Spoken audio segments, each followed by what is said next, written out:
नमो तस्स भगवतो अरहतो सम्मा संबुद्धस्स. उपस्थित सर्व शील संपन्न श्रद्धावान उपासक उपासिका तसेच बालक बालिका यांना नमो बुद्धाय जय भीम. कार्यक्रमाला सुरुवात करण्या अगोदर सर्वप्रथम आपण 3 रत्नांचे अनुसरण करूया. तर मी सर्वांच्या वतीने शिला शंभरकर मॅडमना विनंती करते की त्यांनी त्रिसरण घ्यावे. नमो तस्स भगवतो अरहतो सम्मा संबुद्धस्स. नमो तस्स भगवतो अरहतो सम्मा संबुद्धस्स.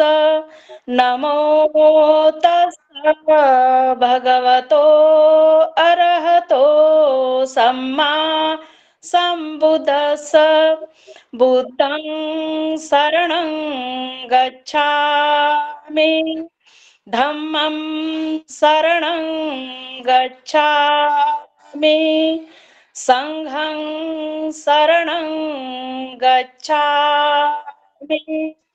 द्वितीयंपि बुद्धं शरणं गच्छामि, द्वितीयंपि धम्मं शरणं गच्छामि, द्वितीयंपि संघं शरणं गच्छामि, तृतीयंपि बुद्धं शरणं गच्छामि, तृतीयंपि धम्मं शरणं गच्छामि, तृतीयंपि संघं शरणं गच्छामि.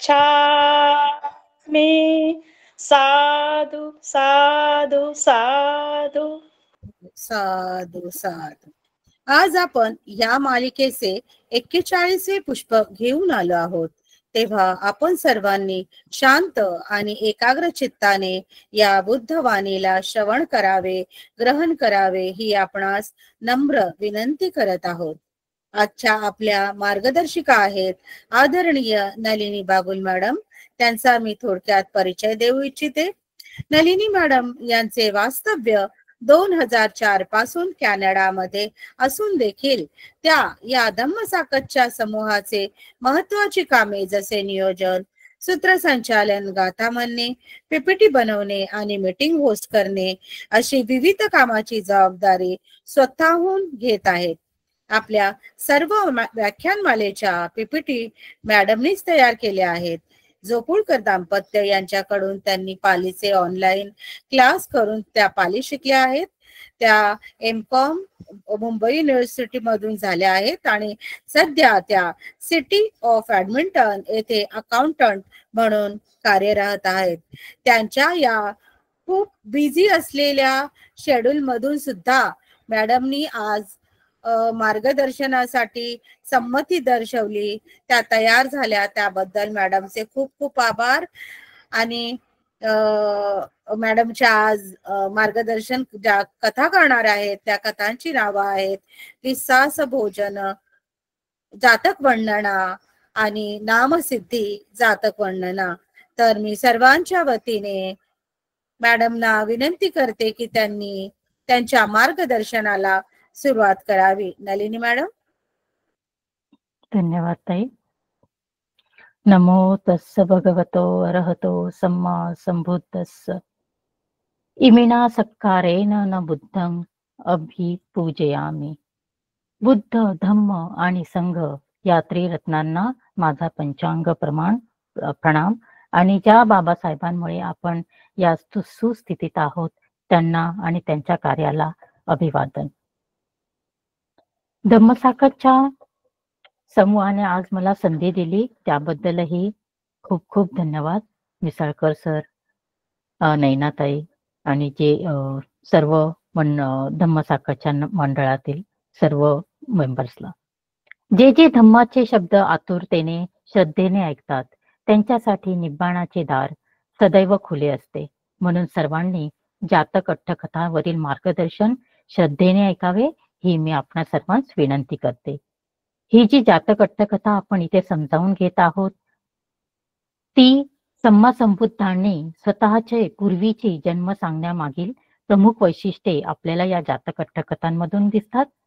आणि एखादा भिक्षू, भिक्खुनी, उपासक या पच्चुपन्नात उपासिका पूर्वींच्या जन्मीचे संस्कार त्यामध्ये दिसतात.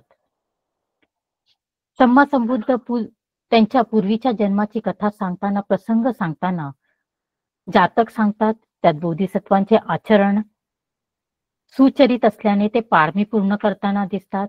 आणि ज्या व्यक्तींच्या संदर्भावरून हे जातक सांगितले गेले आहे तो व्यक्ती सुद्धा कोणत्या ना कोणत्या फलात प्रतिष्ठित होत असतो.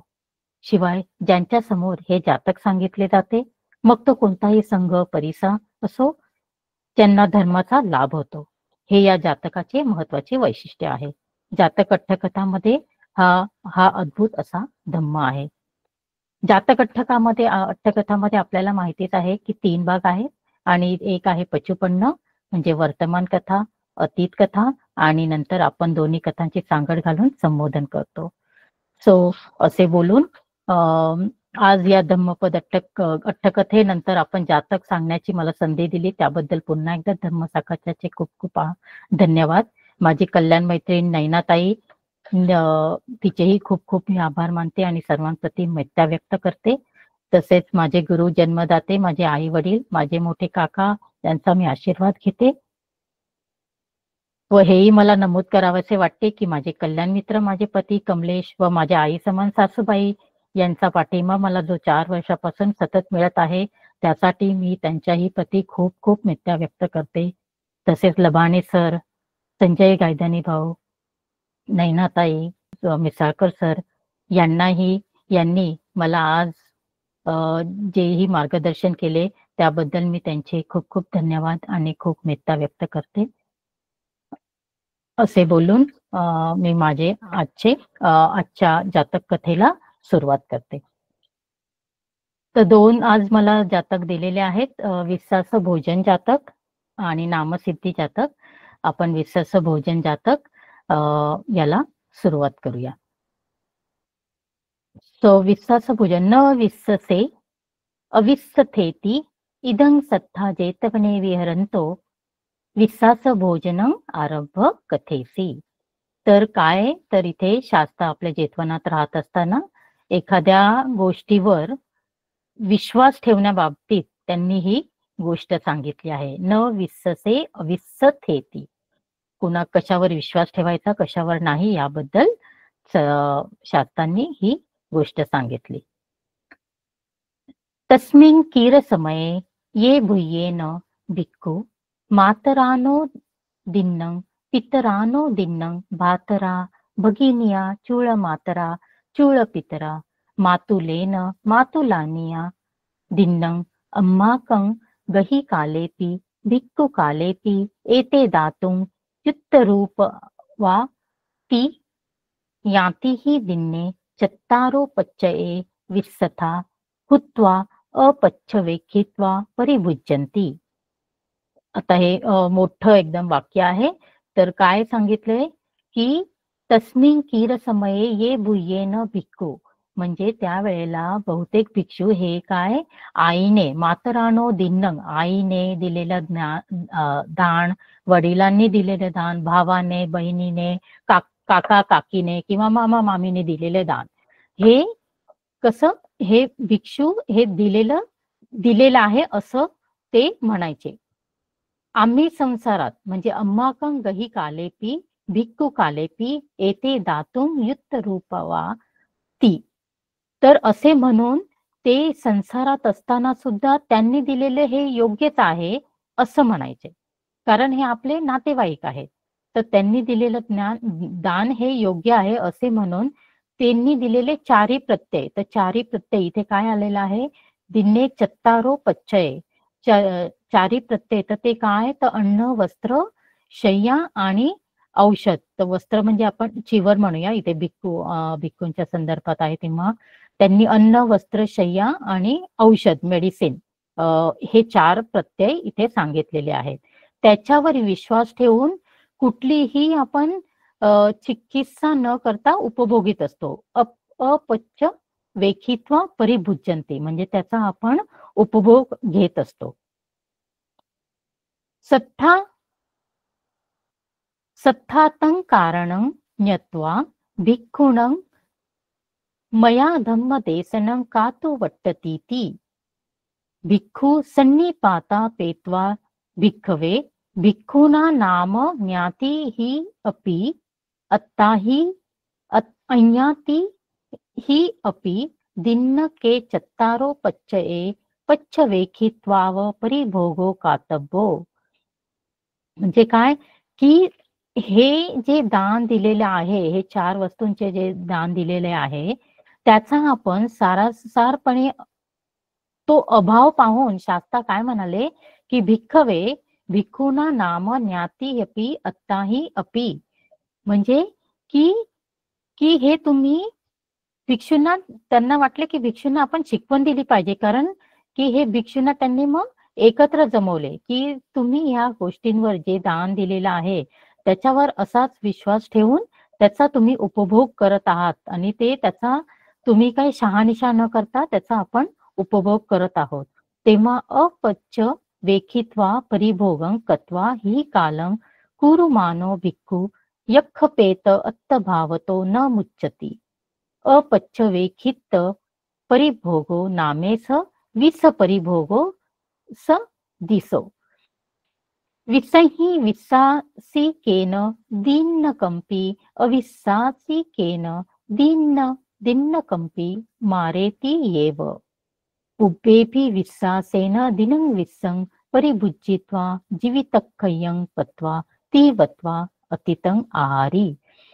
म्हणजे हा त्याचा की जेव्हा भिक्षूंना त्यांनी शास्त्रा बघतात की नाही हे आपल्याला यांना शिकवण दिली पाहिजे, कारण हा त्यांचा ते हे सगळं आपल्या नातेवाईकांनी दिलेलं जे दान आहे हा त्याचा उपभोग घेत आहेत, काहीही विचार न करता त्या 4 वस्त्र चिवर शय्या औषध याचा 4 पत्त्यांबाबतीत सारासार की बुद्धी वापरून तुम्ही त्याचा उपभोग केला पाहिजे. अविचारपणाने तो समजा उपभोग केला तर भिक्षू मेल्यावर यक्ष आणि प्रेत योनीतून मुक्त होत नाही. इथे आलेलं आहे ना यक्ष पेत अत्त भावतो न मुच्यती म्हणजे त्यातून आपल्याला मुक्ती मिळत नाही असे केल्याने त्याचा अविवेकी उपभोग म्हणजेच उगीच विश्वास ठेवून केलेला उपभोग, विचारा वाचून केलेला उपभोग. म्हणजेच ते काय ते विषाचं कारण आहे. जर तुम्ही विश्वास ठेवून जर हे सगळ्या 4 पत्त्यांचा उपभोग केला तर ते काय होतं हे विषाचा उपभोग घेण्यासारखेच आहे. म्हणजेच काय विश्वासू माणसाने दिलेले दान दिलेले विष काय आणि अविश्वासू माणसाने दिलेले विष काय ते दोन्हीही आपल्याला मारतेच. म्हणून काय पूर्वी देखील म्हणून इथे आलेला आहे पुब्बेपि विश्वासेन दिन्नं विस्सं परिभुज्यित्वा जीवित खय्यं पत्वा तीवत्वा अतितं आहारी. पूर्वी देखील विश्वासाने दिलेले विष खाऊन प्राणी हे जीवाला मुकले आहेत आणि असे म्हणून शास्त्रांनी अतितं आहारी हे त्यावेळेला ही अतिथी कथा सांगितली. तर अतिथी कथा कशी आहे. अतिते वाराणसीय ब्रह्मदत्ते रज्जंकारेन्ते बोधिसत्वो महाविभवो सेठी अहोसी. म्हणजे पूर्वी वाराणसीत ब्रह्मदत्त राजा राज्य करीत असताना बोधिसत्व हे एक वैभव संपन्न श्रेष्ठी झाले होते. तस्सेको गोपालको किट्ट संभाद समये गावो गहेत्वा अरण्य पविसित्वा तत्थ गोसालं कत्वा रखंतो वसती. सेठिनो च कालेन कालगोरसं आहरति अथस्स गोसालाय अविदुरे सिंहो निवासं गण्णी. म्हणजे एकदा तिकडे काय झालं धान्याची टंचाई निर्माण झाली. त्यावेळी काय होतं बोधिसत्वांचा एक राखण्या म्हणजे जो गायी गुरांना जे रानात घेऊन जातो ना तो तिथे एक गवळीपाडा म्हणून तिथे तो गायींना रोज घेऊन जायचा आणि आणि वेळोवेळी ते काय करायचा, ते गायींचे दूध वगैरे वेळोवेळी श्रेष्ठींना तो दूध नेऊन द्यायचा. आणि त्या गोठ्या जवळच तिथे काय होतं, तिथे एक सिंह, अथस्स गोशालाय अविदुरे सिंहो निवासं गण्ये, तिकडे काय असतं, एक सिंह राहत असतो. गाविनं सिंह संतासेन मिलातानं क्षीरं मदं अहोसी ते अथनं एक दिवसं सप्पी स अपि आदाय आगतं सेठी पुच्छी किंग न खो सम्म गोपालक मंदन सपीती. म्हणजे काय, सिंहाच्या भयामुळे काय होतं, ते गायी आता अरण्यामध्ये, सिंह जंगलात राहतो, पण हे गायी वगैरे ते अरण्यामध्ये असतात. तर त्या सिंहाच्या भयामुळे काय होतं, त्या गायी त्रस्त झाल्या. आणि भयामुळे काय, बघा म्हणजे खूप महत्वाचा इथे मुद्दा आहे की त्या सिंहाच्या भयामुळे त्या गायींचे दूध कमी कमी होऊ लागले. क्षीरं मदं अहोसी, त्यांचे दूध कमी होऊ लागले. अथनं एक दिवसं, म्हणजे मग काय झालं, एकदा काय झालं, तो गुराखी एक दिवसं सप्पी आदाय आगंत सेठी पुच्छी की एखादा तो गुराखी लोणी घेऊन जेव्हा श्रेष्ठींकडे आला, तेव्हा ते म्हणाला की श्रेष्ठी त्याला म्हणतात, सम्म गोपालक मदं सप्पी ती, की हे लोणी म्हणजे जे दुधापासून जे हे बनवलेलं आहे लोणी, ते इतकं कमी का झालंय. कारण कारण काय होतं, त्या सिंहाच्या येण्यामुळे गायींच्या दूध देण्यामध्ये ती कमी पडते. म्हणून गुराखी ते म्हणतात की लोणी इतकं कमी का झालं. सो तं कारणं अच्छिकी, म्हणजे लोणी इतकं का कमी झालं असं ते सांगतात. तर मग गुराखी काय म्हणतो, अत्थीपण सम्म तस्स सिंहस्य कथची पटिबंधोती. म्हणजे काय झालं की तो श्रेष्ठी म्हणतो की त्या सिंहाचं मन एका कुणावर तरी जडलेलं आहे, त्यांना कुणाचा तरी लळा लागलेला आहे, कुणातरी त्या सिंहा, असं श्रेष्ठींना तो गुराखी सांगतो. तर म्हणतो अथित्त श्रेष्ठी विचारतात की तेव्हा श्रेष्ठी म्हणतो की सिंहाचं मन कुणावर तरी जडलेलं आहे. तर मग ते म्हणतात, हो अथित्स सामी एकाय निगमातु काय संधिं संसगो ती. म्हणजे एका हरणीपाशी ह्या सिंहाचा संबंध जुळलेला आहे, त्याच्यावर त्याचा मन भरलेलं आहे असं ते म्हणतात. सक्का पनतं गाहा पेतून ती, म्हणजे त्या हरणीला तुम्ही पकडू शकाल का.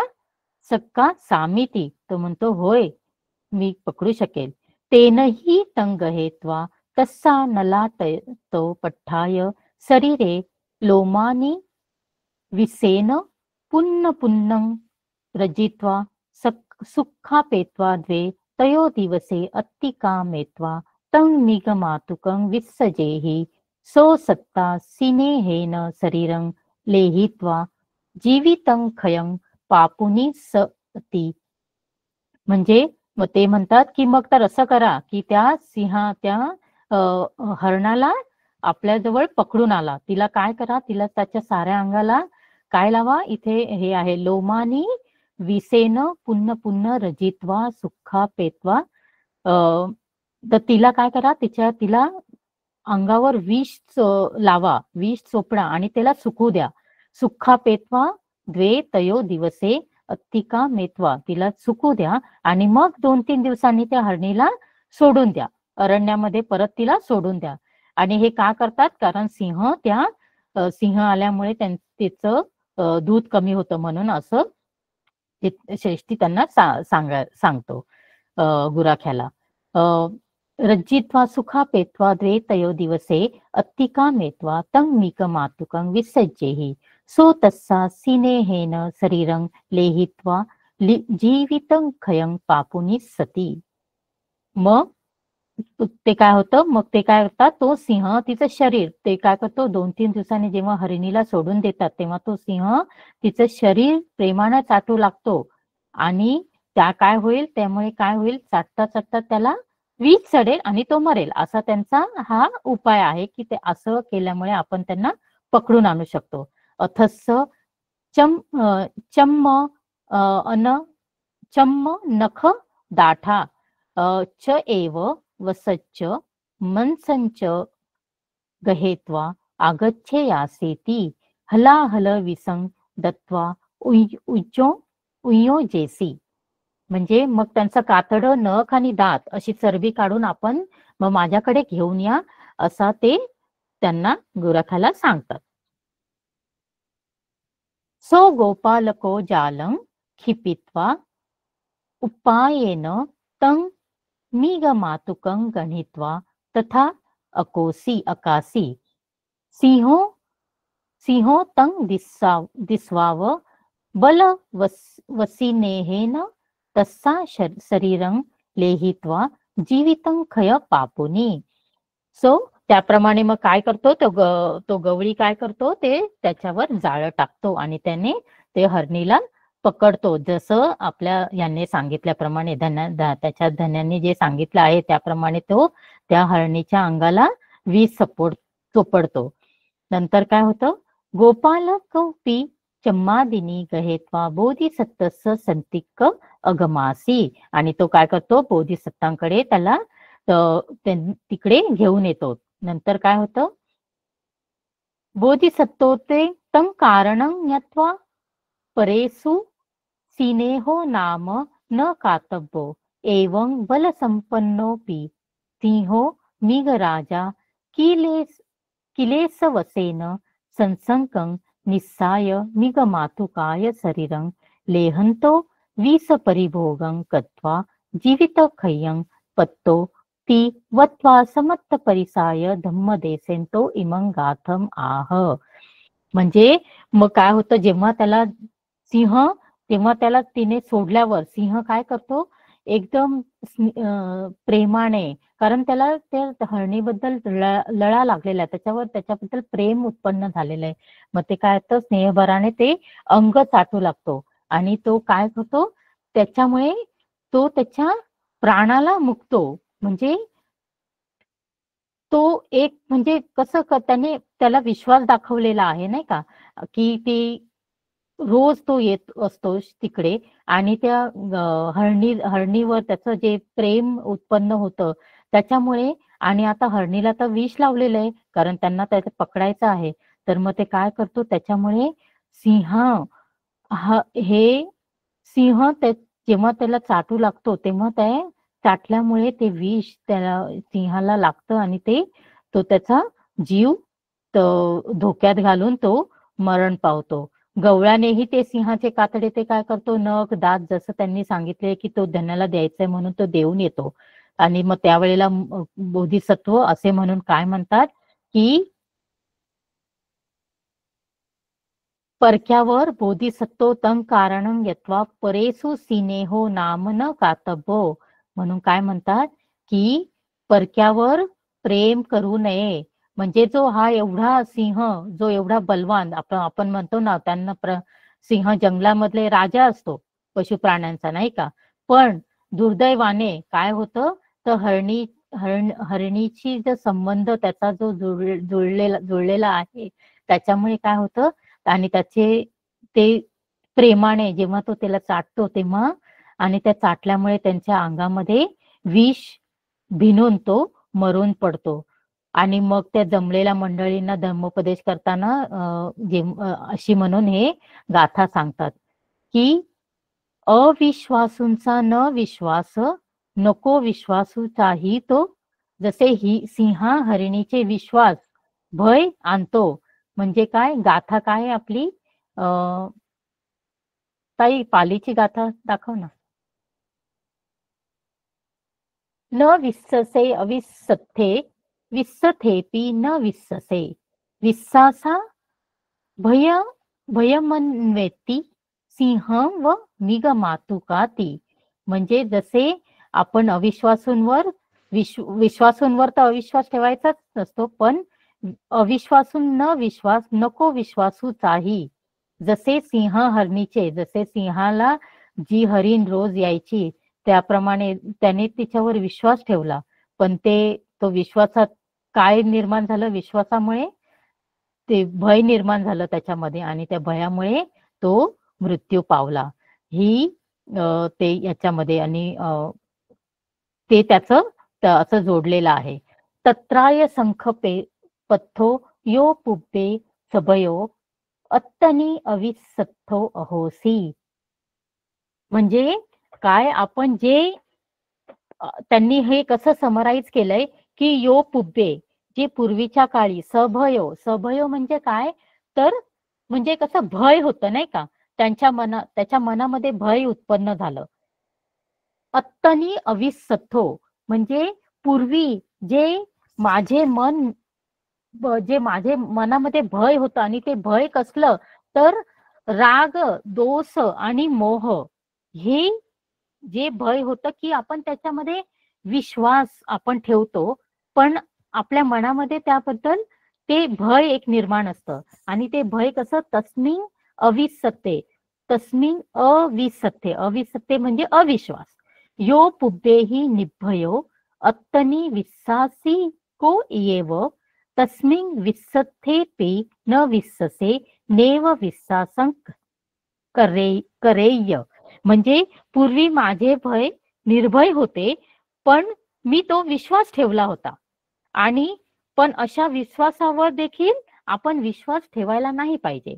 आणि तो कशामुळे विश्वास नाही ठेवायचा, आपण जे सांगितलं की जे जे भय आहे, जे आपले जे सभयो म्हणजे काय, ते आपले जे भय आहे की राग, दोष, मोह हे उत्पन्न होऊ शकतं कुणावर, आपल्या नातेवाईकांवर विश्वास ठेवल्यामुळे. आणि मग ते म्हणतात किंग कारणा, की कशामुळे, हे विश्वासो भयमन्वेती यो हि मित्येपि अमित्येपि विश्वासो ततो भयमेव आगच्छति. कथं सिंहवं निगमातुका यथा मित्तसंथ व वसेन कत विश्वासाय निगमातुकाय संतिका सिंहस्य भयं अन्वेति उपगतं सम्मतं ती अथो यथा वा विश्वासवसेन सिंह निगमातुका अन्वेता उपगताती ती अपि अथो. म्हणजे विश्वासा भय, मग आपण हे फक्त जे शब्द जे हायलाइट केले आहे ते बघूया. विश्वासा भय मनेत्वी म्हणजे जे आपण पूर्वी माझे मन निर्भय होते तेव्हाही मी विश्वास ठेवला होता, पण अशा विश्वासावर देखील विश्वास ठेवायचा नाही. आणि कशामुळे, ते कारण विश्वासामध्येही भय असते. हा ह्या ऍक्च्युली गाथेचा तो अर्थ आहे. आणि मग ते सिंह, की जेणे जसा काही सिंह कसा त्या हरणीवर विश्वास ठेवून गेला, पण त्याचं काय झालं, त्याच्यातून त्याचं विश्वासातून तो मृत्युमुखी पावला, त्याला मृत्यूच उत्पन्न झाला त्याच्यावर विश्वास ठेवून, असं ह्या गाथेतून सांगितलेलं आहे. नेक्स्ट ताई. एवं बोधिसत्तो संपत्त परिसाय धम्मं देसेत्वा दानादिनी पुण्यानी कत्वा यथा कम्मं गतो यत् सत्था इमं धम्मदेशनं आहरित्वा जातकं सम्मो ध्यानेसी तदा महासेठी अहमेव अहोसींती. म्हणजे मग बोधिसत्वांनी त्या जमलेल्या सगळ्यांना मंडळींना काय केलं, धर्मोपदेश केला. आणि ते काय बोलले, ते दान वगैरे पुण्य देऊन ते आपल्या कर्माप्रमाणे ते गती पावले. पण जातकाची फोड करताना शास्त्रांनी सांगितलं की जातकाची फोड केली आणि म्हणाले, तो जो म्हणाला की तो जे होतं तो श्रेष्ठी ते मीच होतो, अशी ही जातकाची फोड करून विश्वाचं भोजन जातक. आता हे विश्वाचं भोजन जातक कसं, म्हणजे आहे छोटं, पण त्याच्यामधनं खूप काही सार आपण इथे सांगू शकतो. तर दुसऱ्या कथा सांगण्या अगोदर आपण ही कथेचा सार आपण घेऊया. तर जेव्हा शास्ता ह्या कथेतून मी काय हे केलं ते मी सांगते, की शास्ता जेव्हा भिक्षूंना सांगतात की हे ह्याच्यातून आपण दोन पैलू आपण घेऊ शकतो ना, की एक भिक्खू हे जेव्हा गृहस्थ जीवनामध्ये असतात तो एक भाग आहे, आणि दुसरा भिक्खू झाल्यानंतरचा. तर म्हणजे ह्या दोन गोष्टींना आपण बघतो तेव्हा गृहस्थ जीवनामध्ये आपण आपल्या व्यक्तीवर तर विश्वासच ठेवतो नाही का. आई वडील जेव्हा जे काही आपले नातलग आपल्याला जे दान करतात ते आपण विश्वासाने घेतो.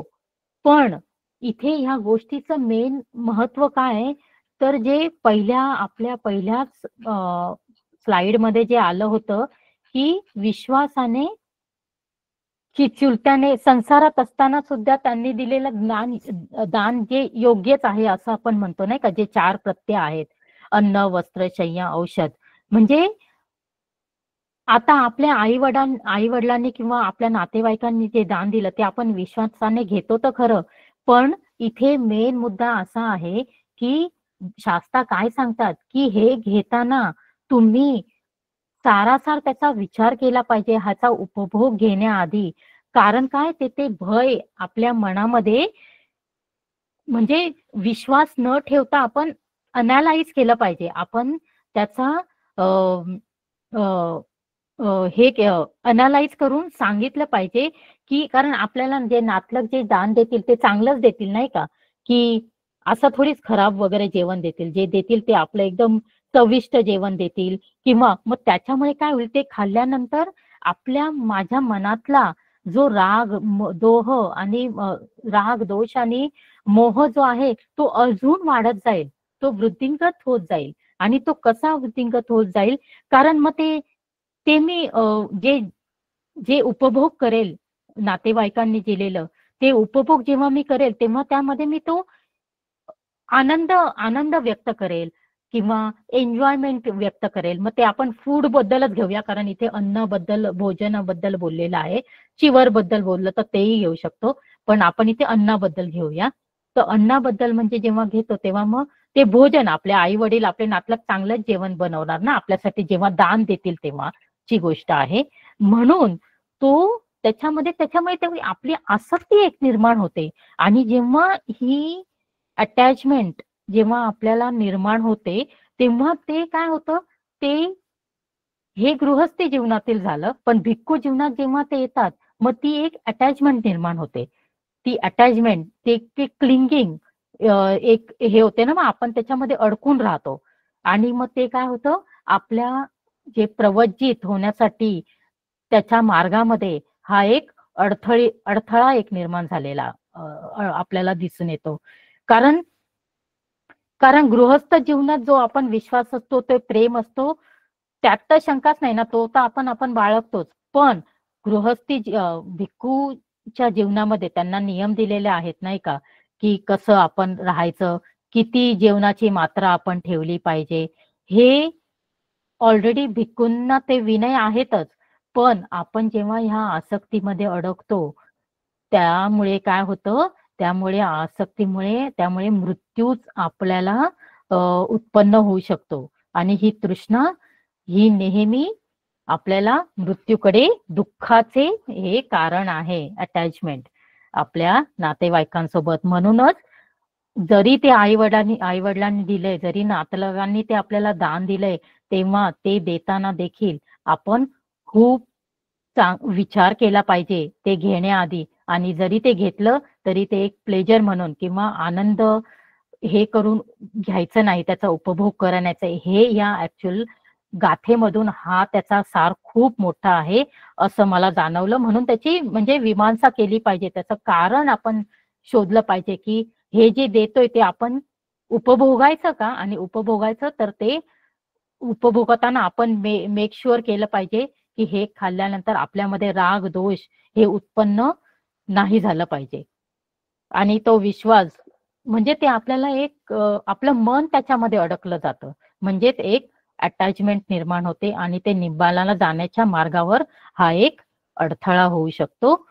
हे ह्याच्यातून मी जाणले. तुम्हाला काही अजून नंतर ऍड करायचं असेल तर आपण क्वेश्चन आन्सर मध्ये तुम्ही ऍड करू शकता. तर आपण आय होप तुम्हाला याबद्दल क्लिअर झाले असेल. आता आपण दुसरी गाथा घेऊया. ती आहे नामसिद्ध जात. जीव कच्चं मतं दिस्वाती इदं सत्था जेतवने विहरंतो एकं नाम सिद्धिकं भिक्खू आरभ कथेसी. म्हणजे शास्ता जेतवनात राहत असताना एका भिक्षूला नावातच सिद्धी आहे असे वाटत असे. नाम सिद्धिकं म्हणजे नामसिद्धी ह्या नावातच आपल्याला काय दिसतं की नाव सिद्ध करायचं आहे. म्हणून त्यांना अनुलोक्षण ही गाथा ही गोष्ट शास्त्रांनी सांगितली. एको किर कुलपुत्तो नामेन पापको नाम सो सासने उरंगदत्वा पबच्चित्तो भिक्खुहि एहावुसो एह आऊसो पापक तिठ्ठावुसो पापका ती. म्हणजे काय तर एक किर कुलपुत्तो नामेन पापको नाम. एक कुलवंताचा एक मुलगा असतो आणि त्याचं काय असतं नाव पापको. आता हे नाव आहे का पापक. पापक हे ते नाव असतं. तर तो काय म्हणतो की सो सासने उरंग दत्वा पबच्चितो भिक्खुही. तर तो बुद्धांच्या शासनामध्ये बुद्धांची शिकवणीत तो असतो, त्यांच्या शासनामध्ये असतो आणि त्या शासनात राहून तो प्रवज्या घेतो.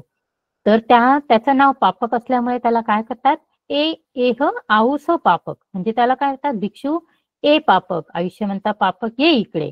तिठ्ठ आऊसो पापका म्हणजे उठ आयुष्य म्हणता पापका असं म्हणायचे. म्हणजे मग त्याला असं वाटायचं की ओ हे माझं नाव असं काय की मला जेव्हा जेव्हा कोणी मला बोलवतात हे पापका उठ हे पापका, तर म्हणजे त्याच्या मनामध्ये असा विचार येतो की हे पापक हे नाव माझं वाईट आहे. म्हणजे एकदम हीण आहे असं त्याला असं वाटतं की हे माझे नाव किती वाईट आहे. तर तो मग काय म्हणतो यांना सुचवतो तो उच्च मानो चिंतेची. मग तो विचार करू लागतो की हे माझं नाव किती एकदम वाईट आहे, हीन आहे, इन्फेरियर असं म्हणतो ना तसं.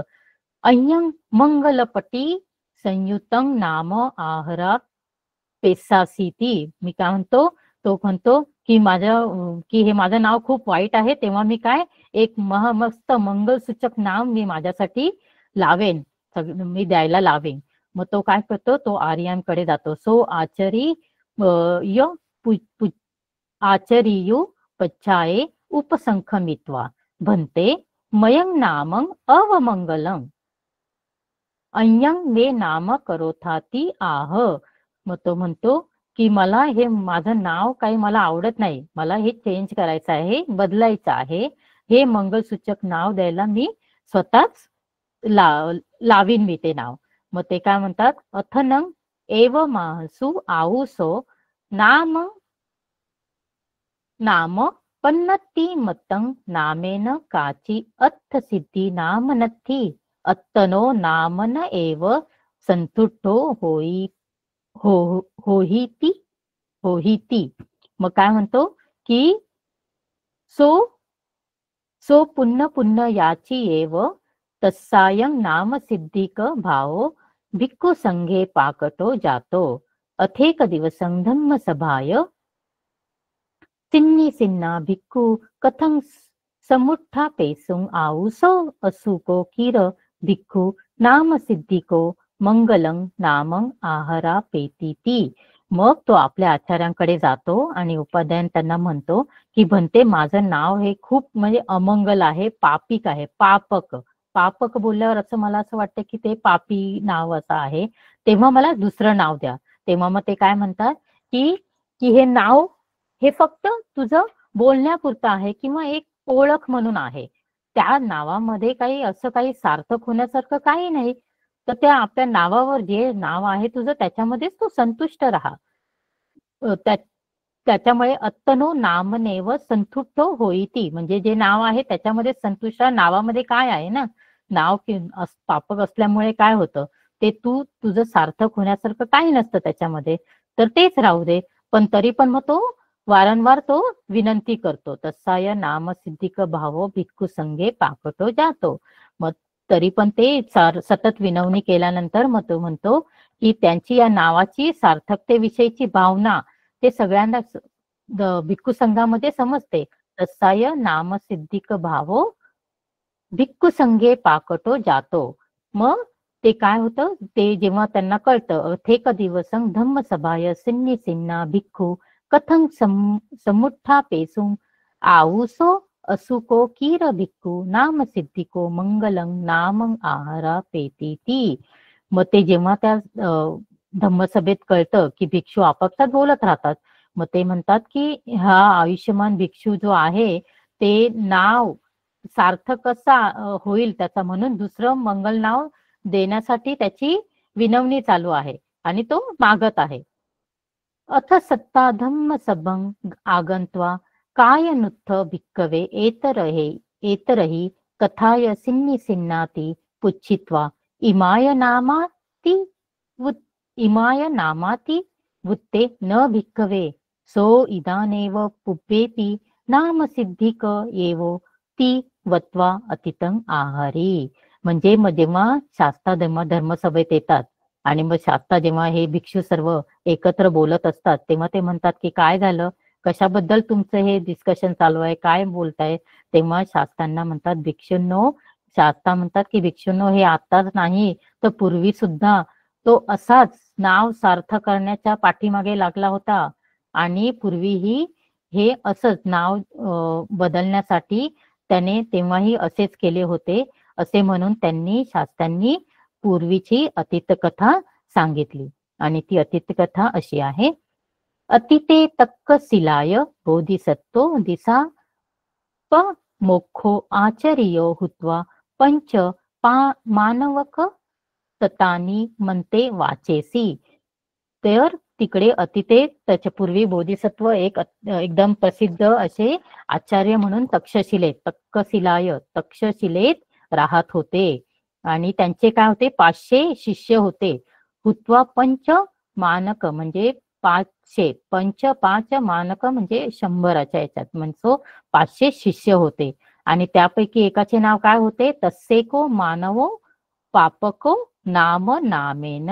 त्यापैकी एकाचं नाव काय होतं, त्या भिक्षूंपैकी पापक त्या एकाचे नाव होते. सो एही पापक याही पापकाती. मग अरे पापका इकडे, ते तसंच झालं. तेव्हा काय झालं पूर्वीच्या कथेमध्ये की पापकाती उच्च मानव चिंतेसी. अरे पापका इकडे, अरे पापका इकडे, उठ बस, असेच त्याला पुन्हा अशा प्रकारे त्या पापक म्हणून सारेजण त्याला असे बोलवायचे. मग पुन्हा एकदा त्यावेळेला काय होतं, तो विचार करतो. सो उच्च मानव चिंतेसी मयन नाम अवमंगलम. माझं नाव हे एकदम अमंगलकारिक आहे, तर मला आणि म्हणून मला हे नाव दुसरं बदलायचे आहे. नाव अमंगलम अयं मे नामं करोथाती आह अथनं आचर्यो अवोच गच्छ तात जनपदचारिकं चरित्वा अत्तनो अभिरुचितं एकं मंगलनामं गहेत्वा एहि आगतस्य ते नामं परिवएत्वा अयं नामं करिसामीती. मग मी दुसरं नाव मला दुसरं नाव पाहिजे. मग तो म्हणतो, तो आचार्यांकडे जातो आणि आचार्यांना म्हणतो की मला दुसरं नाव हवंय. तर मग आचार्य म्हणतात जे नाव आहे तुझे ते तर आहेत चांगले, पण ते मला घाणेरडं वाटतंय. तो माझं त्याचा विचार असा की ते मला दुसरं नाव द्या म्हणून. मग तेव्हा आचार्य म्हणतात ठीक आहे, जा तू आणि गावामध्ये जाऊन तुला तुझ्या पसंतीचं जे नाव आवडेल ते तू मग शोधून घेऊन ये, मग आपण तुझे नाव बदलून काढू, असे ते त्यांना म्हणतात. तात जनपदचारिकं चरित्वा अत्तनो अभिरुचितं. तुला जे नाव आवडेल ते घेऊन ये आणि मग आपण तुझे परिपवतेत्वा अयं नामं करिसामी. मग तुझे नाव आपण बदलून काढू असे तो म्हणतो. Next slide. सो साधू ती. मग तो म्हणतो साधू तर मी जातो. मग काय होतं, पाथेय गहेत्वा निखंतो गामेन गामं चरंतो एकं नगरं पापुनी. मग तो एका नगरामध्ये जातो आणि पापक जेव्हा त्या नगरातून मग शहरात जातो. तत्थच एको पुरीसो कालकतो जीवको नामेन. तर तिकडे जात असताना त्याला एका जीवक नावाच्या माणसाचे कालकतो म्हणजे मृत्यू पावलेला आहे त्याचे प्रेत तिकडे तिरडीवर बांधून लोक घेऊन जाताना दिसतात. सो तं ज्ञाती जनेन आळाहनं नियमानं दिसवा किं नामको एस पुरीसोती. पुच्छी. मग ते म्हणतात ते ह्याचं नाव काय आहे? ते तिकडच्या लोकांना तो पापक त्यांना विचारतो. जीवक नामोसी ती. त्याचं नाव काय आहे? जीवक आहे. तर तो म्हणतो जीवकोपी मरती ती. म्हणजे जीवक पण मरतो. त्यांना असं वाटतं की जीवक नाव आहे म्हणजे त्याचं नाव असं खूप अमर आहे. लॉंग लिव्ह म्हणतो ना आपण, खूप लॉंग लिव्ह लाईफ. जीवक म्हणजे लॉंग लिव्ह लाईफ आहे त्याचं. त्याला असं वाटतं पापकाला, ओ जीवक त्याचं नाव आहे, पण तो तर मृत्यू पावलेला आहे. म्हणून तो म्हणतो जीवकोपी मरती ती. जीवक पण मरतो. तर मग ते म्हणतात जेव्हा लोक ते म्हणतात, जीवकोपी मरती अजीवकोपी मरती, नामं नाम पन्नती मत्तंग त्व बालो मयेती. ते म्हणतात की जीवक पण मरतो आणि जो अजीवक आहे तोही मरतो. नाव हे काय फक्त ओळखण्यापुरतं असतं. तू तर त्वं बालो मयेती, तू तर वेडाच आहेस. असं काय विचारतोयस आम्हाला की जीवक पण मरतो? तू तर वेडाच दिसतोस रे. असं ते त्याला उद्देशून बोलतात. सोतं कथं सुत्वा नामे मज्जंतो हुत्वा अंतो नगरं पाविसी. मग तो काय करतो आणि हे ऐकल्यानंतर पापक तिथून निघून जातो आणि परत एकदा नगराच्या पुन्हा एकदा नावाच्या शोधात जातो. एक तर त्याला ही सिच्युएशन दिसते की जिथे जीवकाचं नाव जीवक असून ते मृत्यू पावतो. मग तो पुन्हा नगराच्या दिशेला जातो. अथेकन दासी भतिंग अददमानं सामिका द्वारे निसिदा पेत्वा रज्जुया पहरंती तस्साच धनपाली ती नामंग होती. मग आता काय दिसतं त्याला? तो तिथे बघतो की आता तिथे एका दासीला तो बघतो आणि ती साखरी काय काम वगैरे करत असेल तर तिचे ते जे ओनर असतो ते मालक दारामध्ये बसून तिला खूप मारत असतात. तर ते काय म्हणतात, सो अंतर तस्साच धनपाली ती नाहोती. नामंगती, तिचं नाव काय असतं? धनपाली नाव असतं. आता बघा, नाव धनपाली, पण तिला काय करतो ते ओनर जो असतो तो तिला मारत असतो. म्हणून हा विचारतो पापक, सो अंतरविथिया गच्छतो तं पोथीय मानं दिसवा कस्मा इमंग पोथे था ती पुच्छी. तिला का मारत आहात तुम्ही? तर ते म्हणते ती काम काम चुकार आहे किंवा काम हे करते, काम चुकवते असं ते म्हणतात. तर ते म्हणतात, ओ धनपाली असून किंवा तिला रोजगार पण तिला पूर्ण देता येत नाही, पूर्ण करता येत नाही. मग तो म्हणतात, अरे बाबा, धनपाली असो की अधनपाली असो, म्हणजे काय, नामेन धनपाली समानापि भक्तिमंतं दातुं धनपाली नामाती. नामं भक्तिमंतं दातुं न शक्नोतीति धनपालीयोपि अधनपालीयोपि दुःखता होती. म्हणजे ती दरिद्री आहे. ती धनपाली हिचं नाव असो की अधनपाली असो, ती काय दरिद्रीच आहे, गरीब आहे किंवा करंटी आपण म्हणतो ना तसं. तर ते म्हणे नाव हे काय फक्त ओळखण्यासाठी आहे, फक्त एक खून म्हणून त्याचं आपण बघायला पाहिजे. तर तू तर वेळाच आहे, त्वंग बालो मयेती. पुन्हा ह्या देखील सेकंड सिच्युएशन मध्ये पण त्याला असंच दिसतं की ओ नावात तर काही नाही. सो नामे मज्जन तत्तरो हुत्वा नगरा निखमं मग्गं पटिपन्नो अंतरा मग्गे मग्ग मुळं पुरिसं दिस्वा. अभ्भो किं करंतो विचरसीती पुच्छी मग्ग मुळो मी सामीती किंग पण ते नामंती. मग हे बोलणे ऐकून पुन्हा पापक पुढे जातो. त्याला काय दिसतं, त्याला एक दिसतं की एक वाट चुकलेला माणूस, सैरा भैरा इकडून तिकडून एक माणूस जाताना दिसतो. मग पापक त्याला विचारतो, अरे तू असं काय इकडून तिकडे सैरा वैरा पळतोयस, कुठे चाललायस तो? तर तो म्हणतो, मी वाट चुकलो आहे म्हणून भटकतो आहे. अंतरा मग्गे म्हणजे वाट चुकलो आहे म्हणून मी भटकतो आहे. तर तो म्हणतो, तुझं नाव काय? तो म्हणतो, माझं नाव पंथक आहे. पंथक? अरे पंथक तर तुझं नाव, मग तू मार्ग कसा चुकलास?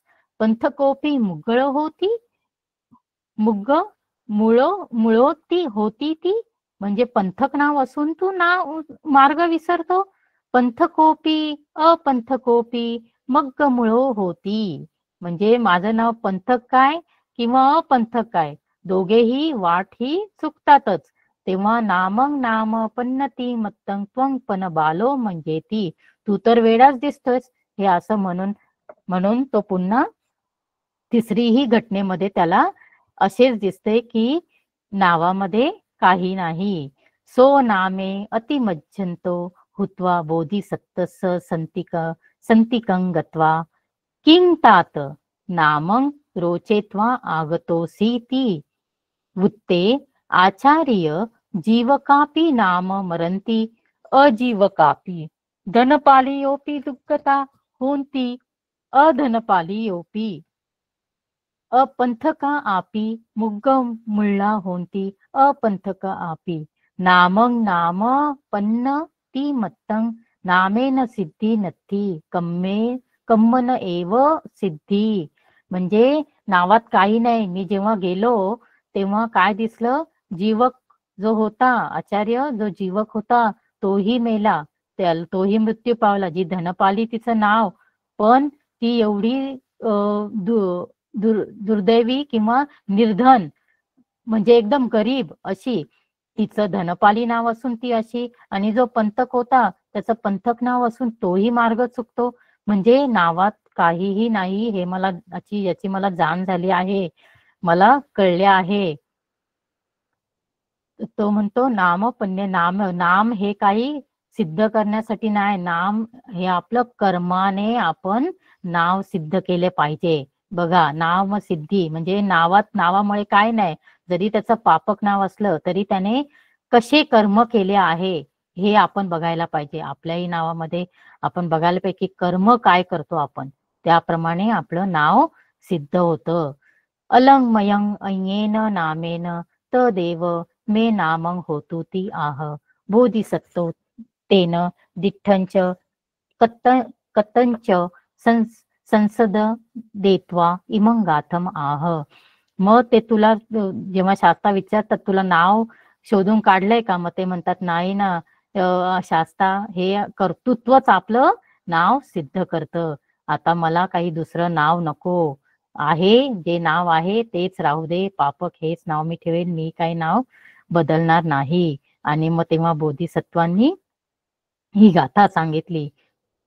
जीव कंच मतंग दिसवा धनपालींच दुःखतं पंथकंच वने मुळं पापको पुनरागतोती. म्हणजे जीवकही मृत्यू पावतो, धनपालीही निर्धन असते, गरीब असते. सुखे पंथक वाट वणी, पंथक देखील वनामध्ये अरण्यामध्ये वाट चुकतो, आणि असं म्हणून पापक तो काय होतो, पुन्हा त्याच्या घरी येतो म्हणजे त्यांच्या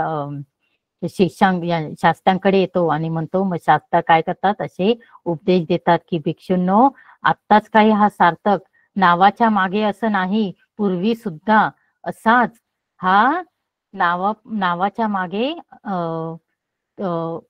सार्थ करण्यासाठी, नाव चेंज करण्यासाठी मागे लागला होता.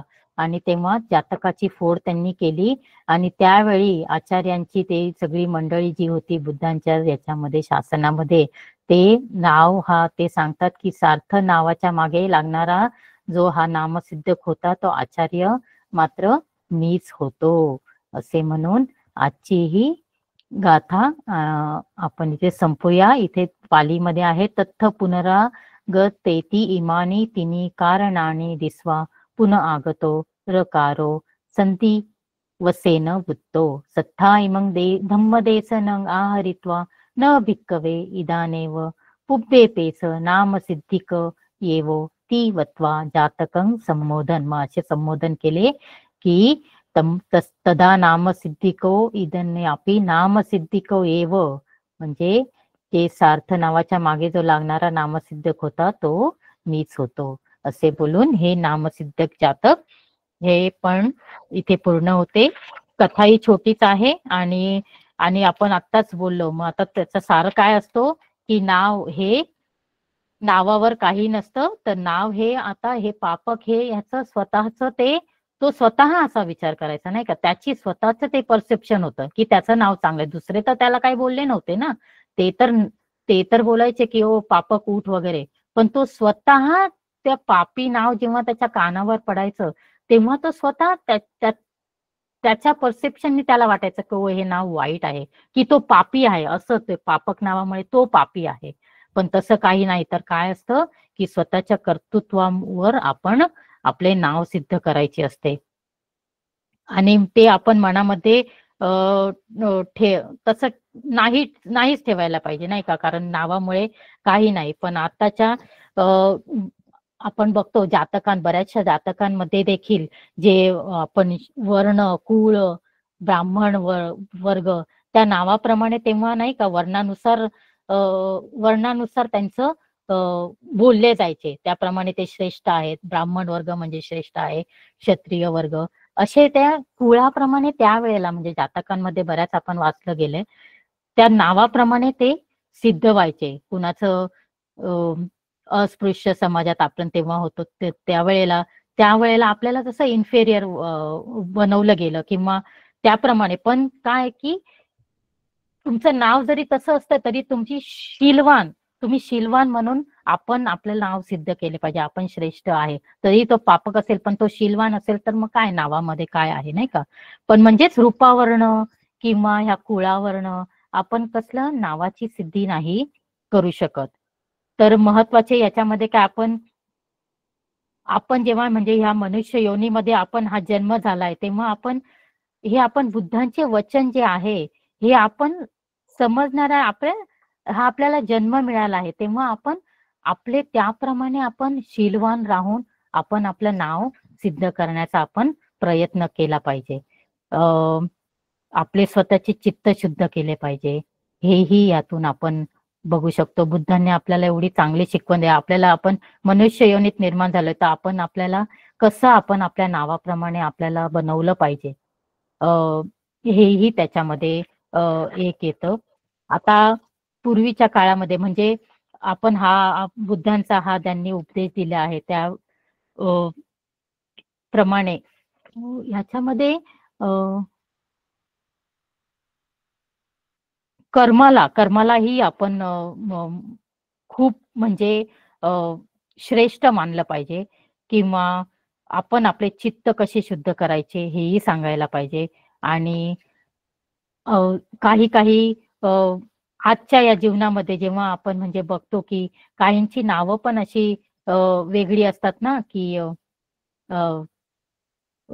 चोर, पगार वगैरे किंवा त्या नावामध्ये तेव्हा काय तर म्हणजे हे नाव असे असल्यामुळे आपली तशी आयडेंटिटी होते. पण काही वेळेला दुसरा भाग आपण जर समजा बघितला तर आपल्यालाही आपल्यालाही सेल्फ रिस्पेक्ट आहे ना. आता हल्लीच्या जीवनामध्ये कदाचित नावं लोक चेंज पण करीत आहेत, असं माझं म्हणणं आहे की जेणेकरून त्या नावामुळे आपण आपल्याला हीन नाही लेखलं पाहिजे किंवा आपली स्वतःची आयडेंटिटी चेंज नाही व्हायली पाहिजे. तर मग तो असा मुद्दा असेल तर मग नाव चेंज करायला पाहिजे की जेणेकरून आपण इथे आता ह्या गोष्टीमध्ये तर कर्तृत्व आपण केलं पाहिजे त्याच्यावर आहे. पण जर समजा आजच्या काळामध्ये बघायला गेलं तर आजच्या नावामध्ये लोक नाव बदलतात आणि नाव कशामुळे बदलतात ते बदलवतात की जेणेकरून आपण त्याच्या नावामुळे आपली जात नाही दिसली पाहिजे, नाही का? ते जात आणि हे आता तर नाही ना. तेव्हा बाबासाहेबांनी पण आपल्याला कुठे त्यांनी त्यांचं नाव चेंज केलं किंवा तर त्यांनी स्वतःचं नाव त्यांचे कर्तृत्व केले. त्यांनी त्यांच्या कर्तृत्वावर त्यांच्या नावामुळे म्हणा किंवा कॉलेजेसला वगैरे नावं दिली गेली बाबासाहेबांना. पण त्यांचे ते कर्तृत्व ते काय एक त्यांच्याबद्दल एक श्रद्धा, एक आपली आपुलकी किंवा आपण त्याच्याबद्दल कृतज्ञता भाव म्हणून आपण ते करतो, तो भाग वेगळा आहे. पण नाव फक्त हे आपल्या कर्तृत्वानेच आपली कृती कशी आहे त्याच्यावर आपण सिद्ध केले पाहिजे, असं मला वाटतं. आणि ऍक्च्युली पूर्वीच्या एक आपली मगाशी मी जी कथा सांगितली त्यामध्ये आपण ह्या कथेबद्दल तर एवढंच मी सांगेन. तुम्हाला काही ऍड करायचं असेल किंवा मला काही तुम्हाला त्याच्यामध्ये प्रश्न उत्तरांच्या याच्यामध्ये आपल्याला काही येईल तेव्हा आपण ऍड करूयाच नक्की. पूर्वीच्या कथेमध्ये पण आपण जेव्हा जे विसाचं भोजन आहे त्याच्यामध्ये मी ऍक्च्युली मगाशी विसरले, वातमिग जातक हे देखील आपण त्याच्यासाठी रेफरन्स घेऊ शकतो. कारण वातमिग जातक मध्ये देखील पूर्वीच्या कथेमध्ये कसे भोजनाच्या याच्याने त्या दासीने चूळ पिंड पाथकला कसे त्याच्या वशामध्ये घेतले, हे मला मगाशी सांगायचा मुद्दा राहिला होता. तर वातमिग आणि मग ते त्यावेळेला ते कसं हरिण विश्वासात घेऊन ते हरिण तिकडे यायचं आणि जेव्हा मग ते त्या गवताला ती झालेली आपली जातक इकडे आणि ते मृग जेव्हा ते विश्वास ठेवून त्या रानामध्ये यायचं, मग ते विश्वासात कसा तो अडकला जातो आणि मग त्या हरिणीला पकडवून मग ते ते त्याच्यामध्ये म्हणजे सांगायचं हे की विश्वास ठेवून आपण हे करण्याआधी नेहमी कशावर विश्वास ठेवायचा, कारण हे नेहमी विष पॉइझन मध्ये विष असू शकतं एकदा आपल्याला अटॅचमेंट झाली की. तर ह्या दोन्ही कथा मी समजवण्याचा प्रयत्न केला. आपले निसाळकर सर तर आज नाहीत, पण लबाने सर आहेत किंवा संजय भाऊ सर आहेत, त्यांनी ह्याच्यामध्ये काही ऍड केलं तर आय विल रिअली अप्रिशिएट. माझ्याकडनं काही चूकभूल झाली असेल तर माफ करावे आणि जो माझा मुद्दा होता ते मी मांडण्याचा प्रयत्न केलाय तुम्हा सर्वांसोबत. तेव्हा हे बोलून मी माझी आजची जातक संपवते. भवतु सब्ब मंगलं रक्षन्तु सब्ब देवता सब्ब सब्बानुभावे सदा सुखी भवन्तु. धन्यवाद. साधू साधू साधू. नलिनी मॅडम खूप छान, दोन्ही जातक खूप छान सांगितले आहेत तुम्ही समजावून. गाथा खूप सुंदर, गाथेचा अर्थ. तर आता जर कोणाचे प्रश्न असतील तर हा मंच प्रश्न उत्तरासाठी खुला आहे. तुम्ही तुमचे प्रश्न विचारू शकता. नामसिद्धी प्रश्न आहे काही वाटतं एक. नामसिद्धीसाठी भिक्षू भिक्षुणींचे नाव धम्माशी निगडीत ठेवले असावे. तुमचा प्रश्न आहे मॅम, वर्षा मॅम? नाही प्रश्न नाहीये मॅम. आजकाल आपण नाही का, आपण बघतो की भिक्षू भिक्षुणींची नावं अशी त्यांच्यामध्ये बुद्ध किंवा धम्म असं असतं, म्हणजे हे शब्द असतातच त्यांच्या नावामध्ये, तर त्यामुळेच ठेवली असावीत एखाद वेळेस असं. म्हणजे आपण कर्तृत्व कसे करायचे, म्हणजे आपले नाव असल्याप्रमाणे आपण आपले कर्तृत्व पण करण्यासाठी हे करत असतो, बरोबर ना? नेहमी त्यांच्या लक्षात राहावं की बाबा तुमचं नाव काय, तुम्हाला त्याची प्राप्ती करायची, असं म्हणूनच त्यांचं असं नाव बदलून ठेवत असतील. ज्योती हिवाळे म्हणतात, डॉक्टर बाबासाहेब म्हणतात, मी एखाद्या समुदायाची प्रगती महिलांनी केलेल्या प्रगतीच्या प्रमाणात मोजतो. आज आपल्या धम्म भगिनी किती सुंदर धम्म सांगतात, असे महिला दिनानिमित्त. हो ना, महिला दिनानिमित्त मला आज ही संधी दिली धम्म साकच्याने की जेणेकरून मी आज बुद्ध धम्म सांगू शकते. याच्या आवर्जून सांगावेसे वाटते. धम्म साकाच्या वरील मॅडमचे प्रवचन खूप सुंदर झाले. खूप खूप धन्यवाद ज्योती मॅम, धन्यवाद. भारती तायडे, आपला काही प्रश्न आहे का? विचारा तुमचं. चंद्रहास तायडे बोलतोय. बोला. पहिल्यांदा आज महिला दिनाच्या आपल्या सर्वांना शुभेच्छा. धन्यवाद सर. आपण हे दोन्ही जातक फार चांगल्या पद्धतीने समजावून सांगितले. तसंच नेहमी संचालन तुम्ही फार चांगलं करतायत. धन्यवाद सर. मला मॅडम, विस्तार म्हणजे काय? विश्वास. विस्तार म्हणजे विश्वास. विश्वासू भोजन, विस्तार भोजन. मॅडम यामध्ये म्हणजे संबोधन नाही केलं, सांगितलं सृष्टी सांगितलं फक्त भगवंत आहेत म्हणून. गुरखा कोण होता आणि हरिण कोण होते, सिंह कोण होता, ते आपल्या ह्याच्यामध्ये आलेलंच नाहीये. आपल्या कथेमध्ये ते महासिद्धीच होते, तेच सांगितलेलं आहे ना. एवं बोधिसत्व धम्म देसेत्वा दानादिनी पुण्यानीती सत्ता इमंग धम्मचा आरेत्वा जातकं संमोदानेसी. तदा महासिद्धी जे होते ते स्वतःच होते, सत्ताच होते ते. हो. धन्यवाद सर. मिसाळकर सर आहेत.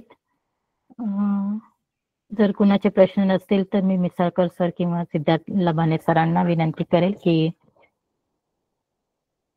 त्यांनी काय ऍडिशन. मिसाळकर सर कदाचित प्रवासात असतील, पण लबाने सर असतील तर त्यांनी काही. Nalini madam, congratulations. खूप छान तुम्ही दोन्ही जातक सांगितले आहेत. आता मी मिसाळकर सर जरी असतील तरी मी माझ्या वतीने तरी कमीत कमी नक्की सांगा ना. मी शेअर करू इच्छितो. खूप सिस्टमॅटिकली आणि स्टेप बाय स्टेप सांगितलं. जो धम्म सांगायचा असतो, जो बुद्धाने म्हटलेला आहे ना की ग्रॅज्युअल टीचिंग त्याला म्हणतात, की असं स्टेप बाय स्टेप सांगितलं तुम्ही, कुठली घाई न करता. आणि अगदी क्लिअरली दोन्ही गाथा तुम्ही जातक कट्टकथा सांगितलेले आहेत. तो व्हेरी नाईस प्रेझेंटेशन. एक गोष्ट झाली. विश्वास भोजनाबद्दल थोडस सांगू इच्छितो मी, की बुद्धांनी असं का म्हटलेलं आहे की नातेवाईकांचं भोजन हे विष असू शकतं, नाही का. आपल्या गाथेमध्ये आलेलं आहे, अर्थकथेत आलेलं आहे. तर त्याचं कारण तुम्ही सांगितलेलंच आहे, त्याला फक्त अजून थोडस सिम्प्लिफाय करतो, की जेव्हा आपले नातेवाईक आपल्याला भोजन दान देतात, आता स्पेसिफिकली भोजनच म्हटलेलं असल्यामुळे किंवा बाकी चतुपरिखारपेक्षा भोजन सगळ्यात जास्त इम्पॉर्टंट आहे या ठिकाणी. तर आपल्या नातेवाईकाने दिलेलं भोजन अतिउत्तम राहणार, कारण आपलाच नातेवाईक आहे म्हणून. ते कृतज्ञता तर असतेच, पण एक अटॅचमेंट म्हणा किंवा एक सहृदयता असते, नाही का. तर त्या उद्देशाने दिलेलं उत्कृष्ट भोजन जेव्हा तो भिक्खू स्वीकारतो, त्याच्या मनामध्ये एक तुलनात्मक भाव निर्माण होऊ शकतो. त्याला विष म्हटलेलं आहे बुद्धाने, की इतरांनी दिलेल्या भोजनापेक्षा हे भोजन उत्तम आहे, त्यामुळे त्या भोजनाबद्दल त्या भिक्खूच्या मनामध्ये आसक्ती निर्माण होण्याची शक्यता आहे. आणि बरेचदा असं दिसून आलेलं आहे की बुद्धाच्या काळात आणि त्याच्या नंतरच्या काळात की जे भिक्खू बनायचे लोक, म्हणजे सर्वसामान्य लोक, तर हे चांगलं भोजन मिळायसाठीच बनायचे. त्यांचा जो मुख्य उद्देश होता धम्माच्या मार्गावर चालून निब्बाण प्राप्त करणे, हा डिफीट झालेला असायचा. तर त्याला लाभ सत्कार असा शब्द वापरलेला आहे, नाही का. सम्राट अशोकांच्या काळामध्ये पण असे त्याला जे भिक्खू आहेत ते स्वार्थी वृत्तीने आलेले, तर त्यांना सम्राट अशोकांच्या लिटरेचरमध्ये समणक उत्तक म्हटलेलं आहे, बरोबर. तर समणक उत्तक म्हणजे फेक श्रमण. तर केवळ या अशा पद्धतीचं स्वादिष्ट भोजन खाण्यासाठी ते आणि लाभ सत्कार घेण्यासाठी आलेले असायचे. तर हे या ठिकाणी डेफिनेटली हायलाइट होतं की बुद्ध म्हणतात की जरी तुमचे नातेवाईक असले तर त्यांच्याकडनं जे काही तुम्ही स्वीकाराल, दान किंवा परिखार स्वीकाराल, त्याच्याबद्दल तुम्ही माइंडफुलनेस असलं पाहिजे.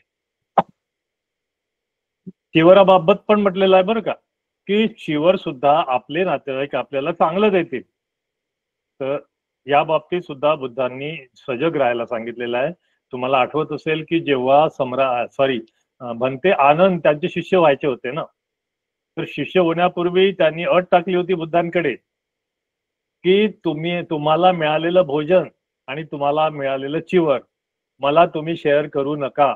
बघा किती उदात्त भावना आहे. म्हणजे ते विष त्यांना लक्षात आलं असेल कदाचित.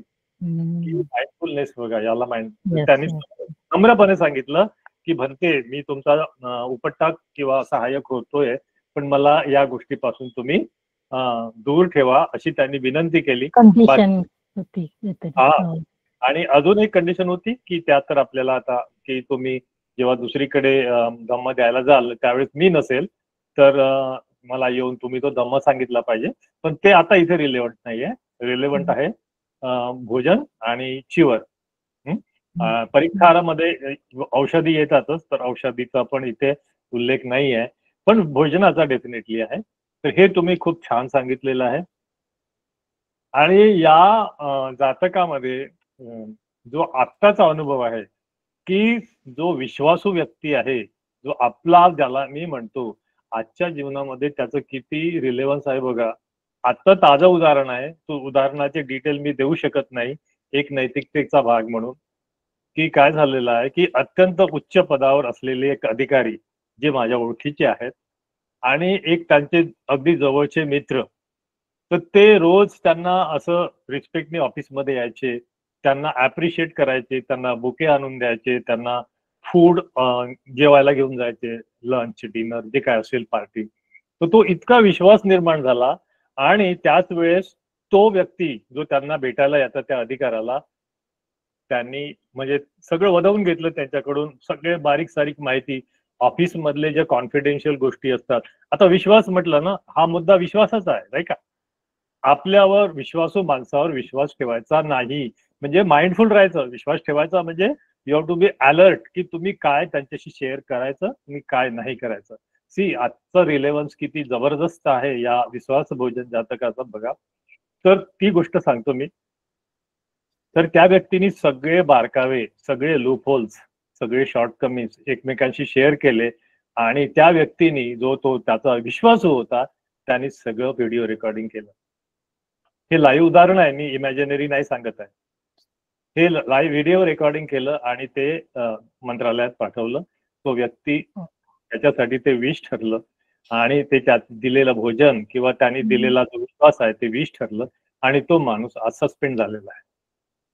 आता रिसेंटची गोष्ट. तर हे रिलेव्हन्स आहे की तुम्ही प्रत्येक वेळेस जरूर जवळचा जरी माणूस असला तरी तुम्हाला माइंडफुलनेस हे मस्ट आहे. तुम्ही सतीमध्येच राहायला पाहिजे की आपण काय बोलतोय तरी ते आपले असले आणि जे आपल्याला कॉन्फिडन्स असला की ते त्याचा दुरुपयोग करणार नाही तरी पण नाही सांगायला पाहिजे. ही गोष्ट आपण या ठिकाणी लक्षात घ्यावी असं मला या जातकाच्या माध्यमातून आपल्यापर्यंत पोहोचवायचं आहे. दुसऱ्या गाथेबद्दल आणि जातकाबद्दल मॅडमनी तर खूप सुंदर सांगितलं की नावात काय आहे त्याबद्दल, त्या आणि आत्ताच्या काळामध्ये नावं का बदलतो त्याबद्दल तर खूप सुंदर त्यांनी विवेचन केलेलं आहे. Very good, congratulation.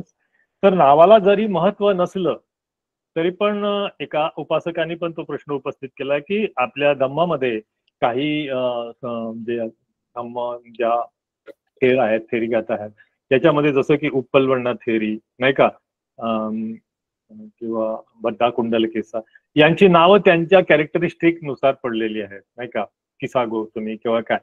पण हे नाव झालं पण त्यांच्या क्वालिटीज वेगळ्या आहेत, म्हणजे क्वालिटीज उत्तमच आहेत. तर नाव तर वेगळं राहील पण qualities are much higher than their names.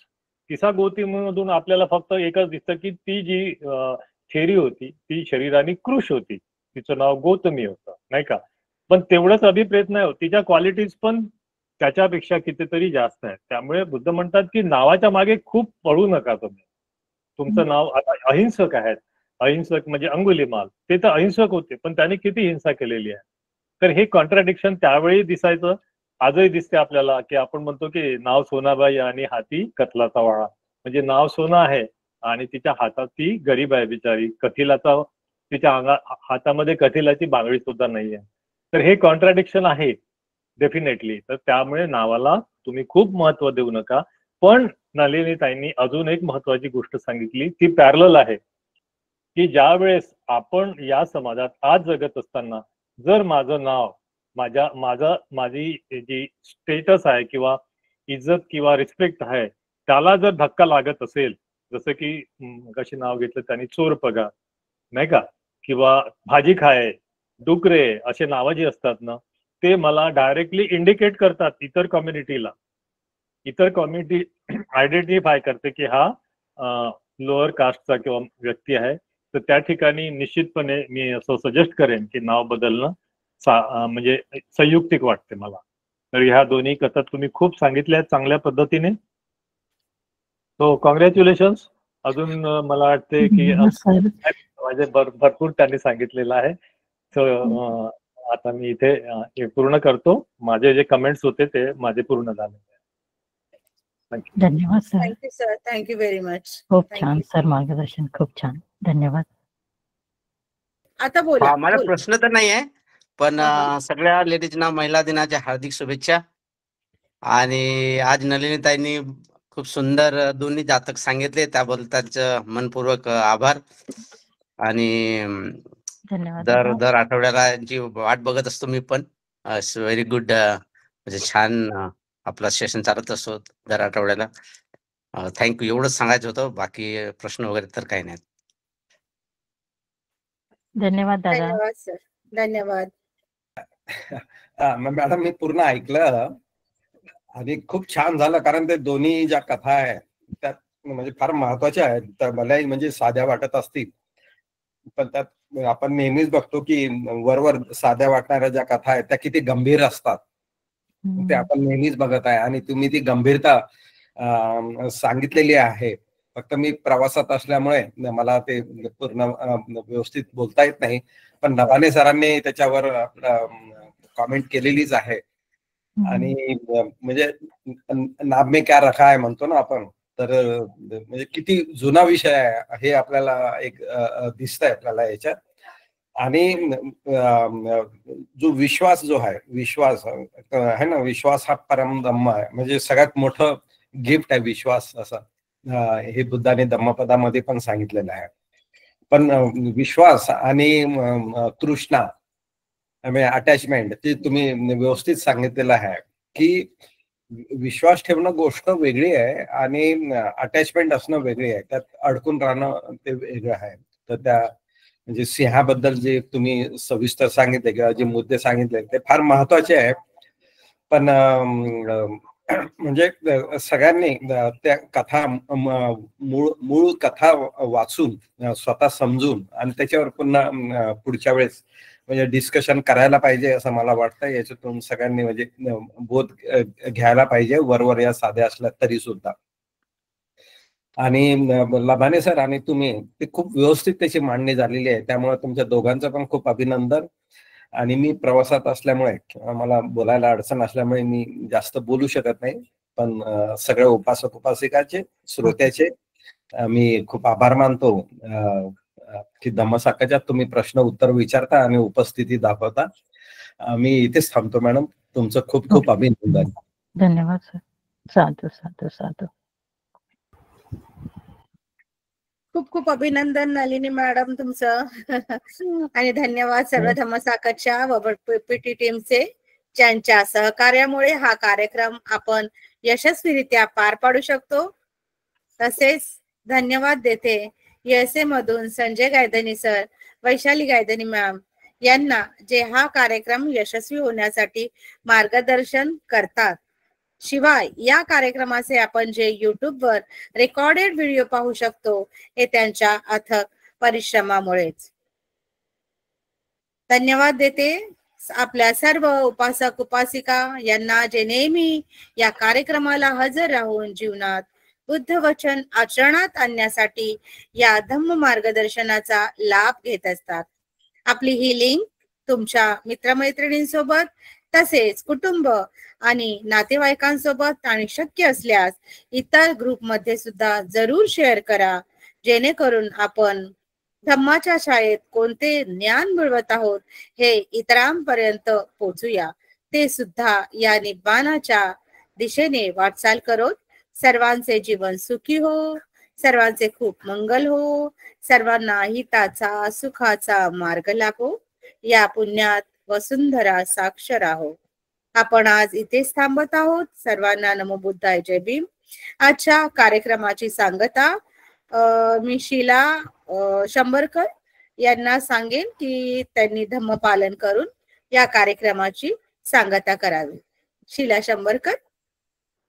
धम्मं चरे सुचरितं नतं दुच्चरितं चरे धम्मचारी सुखं सेति अस्मि लोके परं हि च न तावता धम्मधरो यावता बहुभासति यो चम्पम्पि सुत्वान धम्मं कायेन पश्यति सवे धम्मधरो होति यो धम्मनपमज्जति नत्थि मे शरणं अय्यं बुद्धो मे शरणं वरं एतेन सच्चवज्जेन होतु ते जयमङ्गलं नत्थि मे शरणं अय्यं धम्मो मे शरणं वरं एतेन सच्चवज्जेन होतु ते जयमङ्गलं नत्थि मे शरणं अय्यं संघो मे शरणं वरं एतेन सच्चवज्जेन होतु ते जयमङ्गलं सब्बपापस्य करणं कुशलस्य उपसम्पदा सचित्तपर्योदपणम् एतं बुद्धानुशासनं